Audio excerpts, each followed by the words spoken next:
Les Français sont désormais plus pauvres que la moyenne européenne. Un Français est plus pauvre qu'un Européen moyen et demain il sera plus pauvre qu'un Italien, qu'un Polonais. Oui, un Polonais sera plus riche qu'un Français demain. Les chiffres sont tombés. Économie, les Français moins riches que la moyenne des Européens pour la 3e année consécutive et évidemment avec la ponction fiscale, avec une économie complètement désastreuse, avec une dépense publique complètement effrénée, avec des élus et des hauts fonctionnaires qui dépensent à tout va dans une pente de la bêtise à laquelle il n'oppose aucune résistance. Bien sûr, point de salut pour Nicolas et bien sûr, notre ami Fred Hermel chez Estelle Midi l'a bien compris. Il va nous dire ce qu'il en pense. On va également lire cet article qui révèle les chiffres cruciaux qui vous disent, en filigrane toujours, que vous allez vous appauvrir si vous restez en France. Vous allez vous appauvrir quoi que vous fassiez parce que vous êtes dirigé par des voleurs. C'est pas moi qui vous l'ai dit. Alors allons-y les amis, on va regarder un peu plus en détail cet article. On va ensuite écouter notre ami Fred Hermel. Qu'est-ce qu'il nous dit? Comment est-ce qu'il nous le dit? Comment vos geôliers vous font passer des vessies pour des lanternes, l'enfer fiscal pour le paradis? On voit ça ensemble tout de suite. En 1975, Français et Allemands de l'Ouest, j'entends, vivaient au même niveau. En 2000, l'écart atteignait déjà 6%. Ça alors, mais qu'est-ce qu'il y avait en 2000? Attendez, est-ce qu'il n'y avait pas la mythe errante qui était déjà là? Non, c'était juste avant. Attention, malgré le choc de la réunification en 2024, il dépasse les 11%. Les Danois qui vivaient 13% mieux que nous en 75 ont creusé l'écart à 19%, puis 23% aujourd'hui. Et comme on vient de le dire, les Polonais bientôt au même niveau de vie que les Français. Le Royaume-Uni avait un retard de 12%, disparu avec le Brexit. L'Espagne réduit lentement mais sûrement l'écart. Quant à la Pologne, elle incarne une trajectoire spectaculaire. 60% de retard en 2000, 20% en 2024. Donc écoutez, faites le calcul, voilà. Français et Polonais pourraient afficher le même niveau de vie avant la fin du prochain quinquennat, donc avant 2032. En cause, la France était au 13e rang du classement PISA, elle se classe maintenant 26e. Voilà, on a perdu 13 rangs au classement PISA. De nos petites têtes blondes doivent vraiment être là, mais quoi couper, qu'est-ce qui se passe? Nous travaillons moins au cours d'une vie entière et en termes de productivité, nous sommes au 14e rang mondial contre le 7e en 2000. Bref, pas vraiment d'aurore au doigt de rose pour la France. Rappelez-vous que l'espérance est le pire et le dernier de tous les maux de la boîte de Pandore, donc je vous invite plutôt à creuser l'écart de manière individuelle plutôt que d'attendre un homme ou une femme providentielle en 2027, car ils l'ont déjà prouvé, ça ne sont pas eux qui vous sauvera de cette tiers-mondisation à la française, spécialité à la française. Et donc maintenant, écoutons notre ami Fred Hermel sur cet appauvrissement des Français. La tristesse. Voilà, bonjour tristesse. Jamais. Moi, je suis né en 70. Pendant toute ma jeunesse, j'ai cru être le citoyen d'un grand pays très puissant. On est un pays riche, nous. Tu vois, le sentiment qu'on avait, on se disait, oh, les pauvres Polonais, quoi. Dans 5 ans, on est comme eux. Et ça veut dire qu'eux, ils sont en train de monter, nous en train de descendre, donc ils vont nous dépasser. Attends, 7 ans, attention. C'est ça la question, c'est-à-dire que ce qui arrive, quand ces chiffres sont tombés hier, ça m'a vraiment fait quelque chose humainement. En tant que citoyen, j'ai dit, mais on en est là, quoi.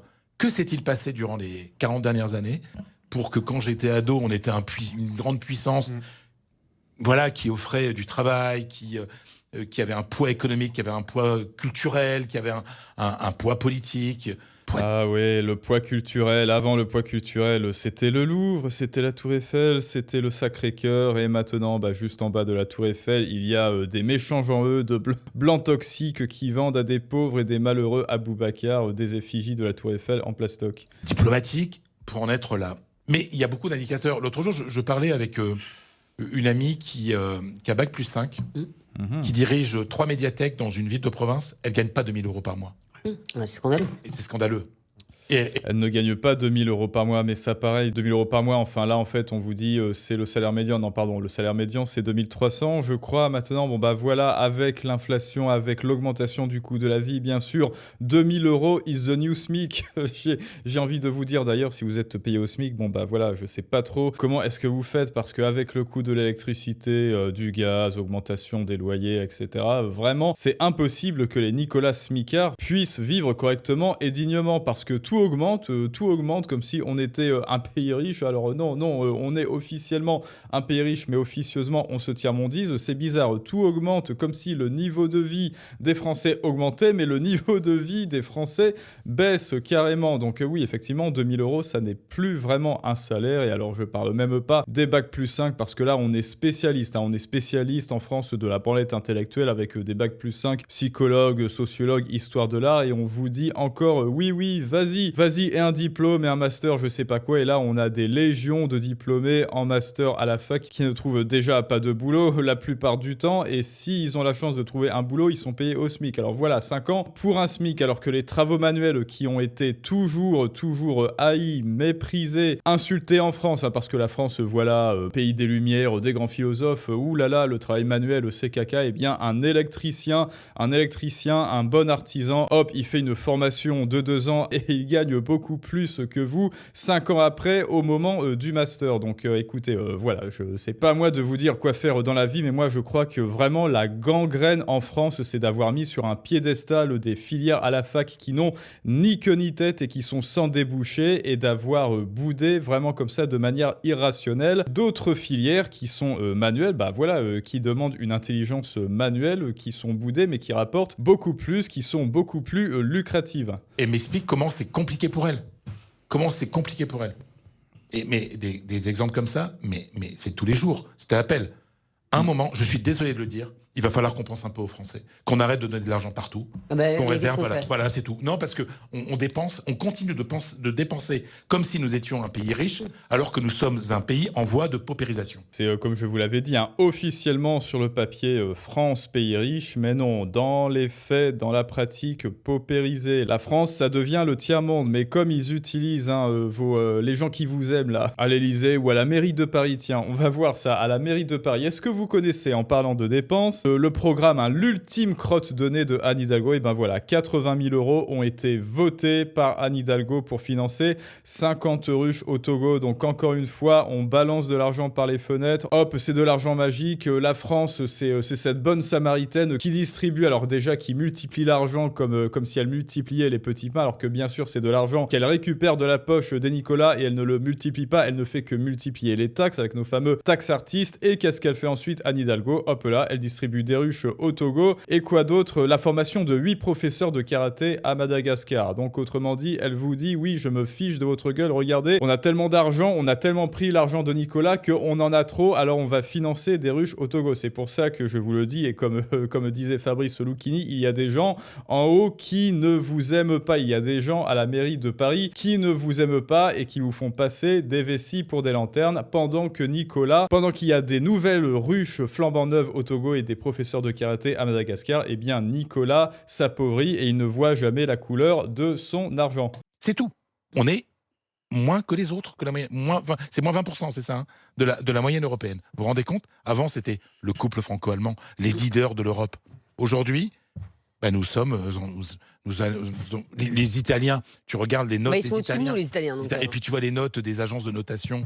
Oui, les agences de notation, voilà, on les avait vues avec les articles, mais je sais pas ce que ça vous fait, vous. Enfin, je veux dire, la France, Paris, l'histoire de la France, le patrimoine français, la gastronomie française, la culture, l'art de vivre à la française. Tout ça pourquoi? Pour élire, soit des voleurs, soit des débiles mentaux, soit les deux qui dépensent votre fric à volo. Tout ça pourquoi? Pour se paupériser en 2026 et pour valoir moins qu'un Européen moyen. Franchement, dites-le-moi en commentaire, qu'est-ce que ça vous fait de savoir que vous, Français, avec toute cette culture, cette histoire, toute cette richesse patrimoniale, vous valez finalement dans la pratique moins qu'un Européen moyen? C'est hallucinant. Enfin, il y a plus de confiance. Mais ils n'ont pas la même protection sociale.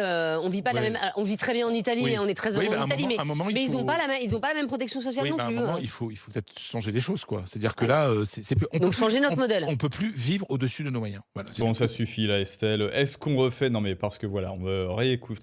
On vit très bien en Italie et on est très heureux en Italie. Mais ils n'ont pas la même protection sociale non plus. À un moment, il faut peut-être changer les choses. Le système social que le monde entier nous envie. Est-ce qu'on fait une énième explication sur la fraude de la carte vitale? Vous savez, il y a 2 scams. Il y a 2 scams à l'échelle étatique. On ne va pas tout réexpliquer. Les 2 scams à l'échelle étatique, c'est la sécurité sociale avec la carte vitale et le Ponzi de la retraite. On a calculé plein de fois sur votre salaire, sur un salaire sur un super brut médian, eh bien vous filez 600 balles à la CPAM pour votre santé. Est-ce que vous dépensez vraiment 600 balles par mois pour votre santé? Il vaudrait mieux que cela soit dans votre poche et après vous pouvez mieux manger, donc plus de santé, vous pouvez aller au sport, vous pouvez faire de la prévention et à moins que vous ne comptiez avoir un cancer tous les 2 ans, non, la carte vitale est une fraude. Ils vous prennent votre argent, ça va de votre poche vers la leur pour la plupart du temps. Pour le petit Nicolas de 30 ans, un petit détartrage à 50 € par an chez le dentiste. C'est ça la réalité du terrain. Il faut arrêter de se voiler la face, il faut arrêter de placer sur un piédestal la sainte, la sacro-sainte carte vitale. On n'est pas les premiers en termes de sécurité sociale. Là, moi par exemple à Chypre avec la sécurité sociale, eh bien tout, absolument tout m'est remboursé. Et c'est bizarre parce que ça coûte absolument moins cher que la carte vitale en France. C'est bizarre, en France, plus rien n'est remboursé. Vos lunettes, est-ce qu'elles sont remboursées? Non. Les médocs ne sont plus remboursés, ils ne sont même plus remboursés complètement, même avec une mutuelle, parce que ça paraît. Il y a aussi la fraude de la mutuelle. Alors, c'est pas la mutuelle, la fraude, mais si vous voulez vraiment être remboursé à 100%, il faut, en plus de ces 600 € par mois sur votre super brut, eh ben, débourser 100 balles de mutuelle. Et même avec une mutuelle, il y a des soins qui ne vous sont pas remboursés. Moi, par exemple, mon frère, il a eu, il y a 2 ans maintenant, une chirurgie lourde. Il a eu une opération lourde. Et ben, il a dû avancer l'argent. Oui, il avait la CPAM. Pourtant, c'est bizarre. Il bossait. Il avait la carte vitale. C'est bizarre. Il avait la sécu. Il avait une mutuelle. Et ben non, il a dû payer de sa poche. Alors, comment est-ce que ça se fait? Comment est-ce que ça se fait, messieurs les bandeurs de la sécurité sociale, que le monde entier nous envie? Ah bah écoutez, j'oubliais, c'est une fraude totale et tous les autres pays européens